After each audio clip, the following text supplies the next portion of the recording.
Hey, what's going on, guys? Today we're taking a look at the HGUC Gundam TR-6 Hazel II. So this is actually a different version of the Woundwort here, but Hazel II name comes as it's supposed to be a sort of matchup to the Hazel II, or of similar output as the Hazel II. So anyway, I've got to have the camera very far zoomed out here to get those very long cannons in frame there. What originally came with the regular Woundwort kit, now we have two of those long blade rifles here, and they're mounted onto his back skirt as sort of back cannons there. So makes him very long, very tall, and it does have a really cool transformation as well. I quite liked the transformation for the regular Woundwort. It's pretty goofy looking, but this one looks even more extreme with the double cannons on there, and so even when it's transformed, it also looks quite cool as well. So I'll show that to you here in a bit. As always, guys, a huge thank you to SA Gundam Store for sponsoring the review too. This is a really cool P-Bandai kit that I definitely wanted to check out, being a big fan of pretty much anything from Advance of Zeta. So big thanks to SA Gundam Store for making that possible. And do check out the link to their site there down below. You can get P-Bandai stuff there on their site as well, and everything with the 10% off using the coupon code there. So as for the construction of this, of course, like the main body is pretty much exactly the same as the original Hazel, except for the back skirt, backpack, sort of back skirt kind of part there at the back. That's different. Obviously the color is much different. It's now in the dark blue Titans colors there. But aside from that back skirt part and a couple of new parts for the rifles, we now also have a new regular just beam rifle and a shield part as well. So we'll take a look at those here in a moment. But first, I just want to talk about the stickers that you get with this kit. Now, first of all, you get this set of marking stickers with the O Mecha and Titan Test Team markings on there, but any of these like marking stickers on top of dark plastic are not going to look good. You're definitely going to see the square outline of them, and they're just not going to be very sightly. So definitely recommend getting a set of water-side decals for this if you can. And then as for the foil stickers on the kit itself, you have one here on the crotch with the red and the V in there. We have ones for the eyes, which you can really kind of barely see in there. A camera here for the front of the head, as well as a camera here on the back of the head. A couple of green stickers here for these kind of camera bits here on this back skirt, which is actually the front of the mobile suit when it's transformed into its Wave Rider, or sorry, the cruiser mode. And then on the cameras, on the cannons as well, you have stickers there. But then some of the other stickers are a little bit harder to see because they're pretty much the exact same color as the original plastic. So here on the arm here, this like fin part, how you have the end is in the dark blue, that's a dark blue sticker on there. As you can see, it's part of like the two-tone dark blue color scheme of regular Titans colors, but it's a very similar color to the regular color of the part itself. And you have the same thing up here for the blades here on the blade rifle. So it's kind of a little bit more purple tone here. To the edge of that is a sticker here, stickers for the edges of those. The same stickers that we had on the regular Woundwort as well. You have them on here, but again, the color is so close to just the regular color of the plastic, which is in this just dark blue. They're really not going to be all that noticeable. That is for the articulation of the kit. I went over all that in the original review of the Woundwort, so check that out if you want to see the full articulation. Overall, the articulation is really nice. One thing I will also point out here is that aside from, unfortunately, this seam line down the front of the leg, we do also have some actual feet here, sort of. You flip out this part here on the back of the leg, it can stand up like that. The Woundwort could stand up by itself, but this guy with these big giant cannons on him, he's not going to be able to stand up on its own. So that's why it's nice that we have this included stand in here, which is pretty cool. And then I just will briefly mention about the articulation of this kind of back skirt, backpack area, just because it is new parts for this. So this can rotate side to side like that, and then this can also be moved up and down, and then the cannons themselves can be rotated here like this, and the connection part is like on a little bit of an angle, so that is kind of changing the angle of that. So this is kind of, if you have it straight up, then it's pointing just like straight, but as you rotate it down, it's going to be pointing more out to the side like that, if that makes sense. And you can also rotate it this way as well, so a little bit of articulation there. As for the accessories, for the hands, you have this really nice set of open hands, which are just very Woundwort-esque here in their pose, but then you do also have a set of holding hands, which are just very simple like this. Then you have his new beam rifle, which is pretty funky looking in terms of its overall shape and design. You have on the front of this part, it's an actual like mold line there, or a panel line, I should say, down the center of that. So you won't have to worry about a seam line all the way around this thing. It'll just be on a couple little parts here that you'll have a seam line on that. Other parts, it's actually made in a way that you don't really have to worry too much about that. But yeah, it's really simple, no stickers or anything on this. It's just two pieces slapped together, and that is it. But it does look really cool. It will obviously benefit some from doing some detail painting or something on that. That just fits into the holding hand, no problem. And then we have this new shield here as well, which is pretty nice. So the way this goes onto the arm is kind of interesting. So you have to pop the hand off of here and just slide the connector here kind of onto the forearm, stick the hand back into there, and there you go. It's very nice and secure on the arm because it's permanently attached on there, but you can rotate that. I mean, rotate the shield and not just the arm.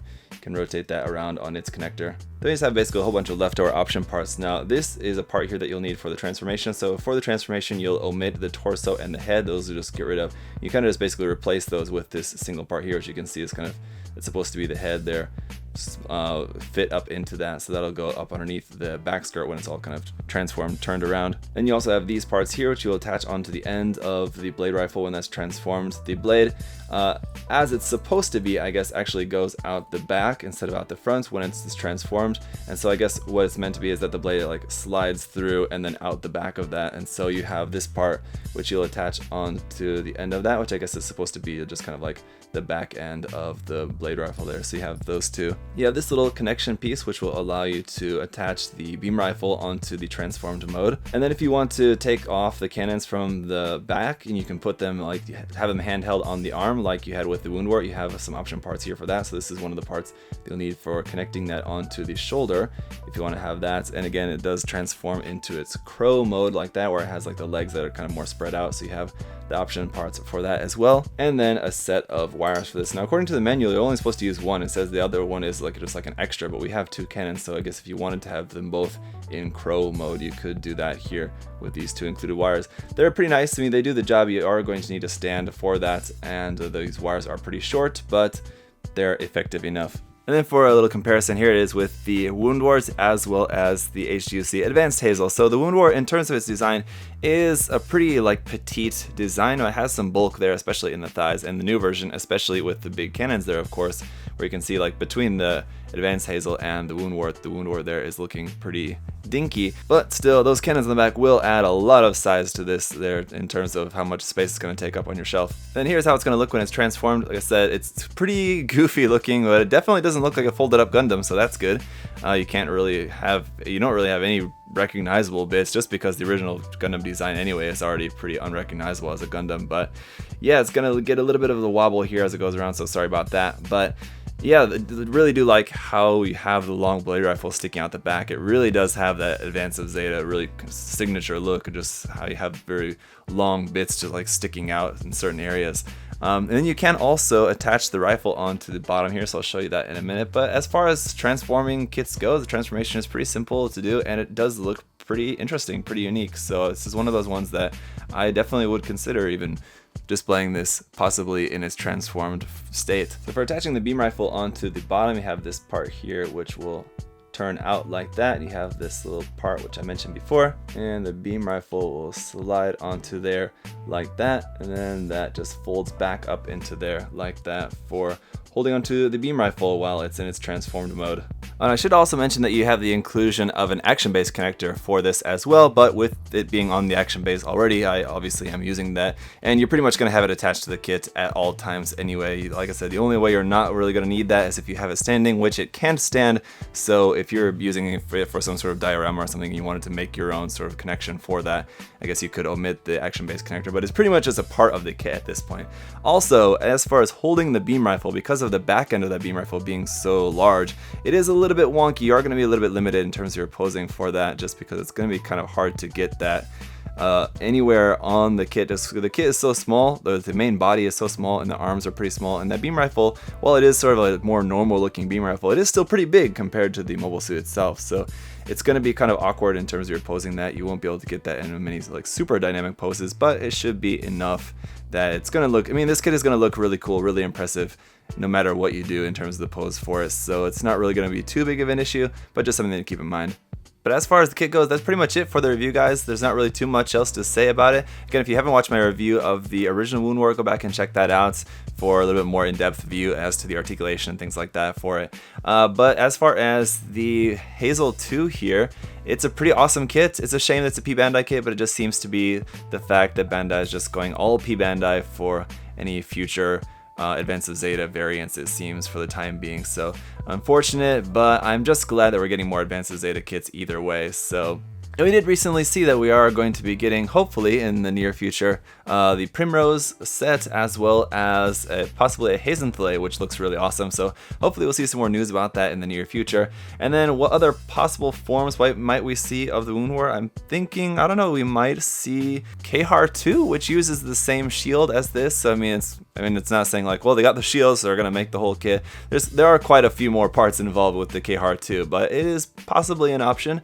Possibly another option could be the gigantic form of the Woundwort, which is basically using parts from the Psycho Gundam as well, and some new parts, also using some parts from the Primrose. So we're getting the Primrose set, and then they include some parts from the HGUC Psycho Gundam, possibly for the arms and legs, or maybe just some new connector parts for you to be able to buy that full kit separately and use the parts from that if you want.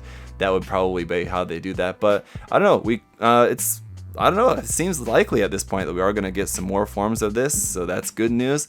But what they end up being, we'll just have to wait and see. So this was a surprise, but a very welcome and pleasant surprise anyway, so happy to add this to the collection. Let me know what you guys think of it down below. If you have questions or comments, feel free to leave those there as well, of course. And as always, again, a huge thank you to USA Gundam Store, and I'll see you guys next time. Bye-bye. Hey! Thanks for watching, guys. Remember, if you want to check the kit out for yourself, you can head over to USA Gundam Store, use that coupon code ZakuAurelius10, save yourself 10%. Thanks for watching, guys. See you next time. Bye-bye.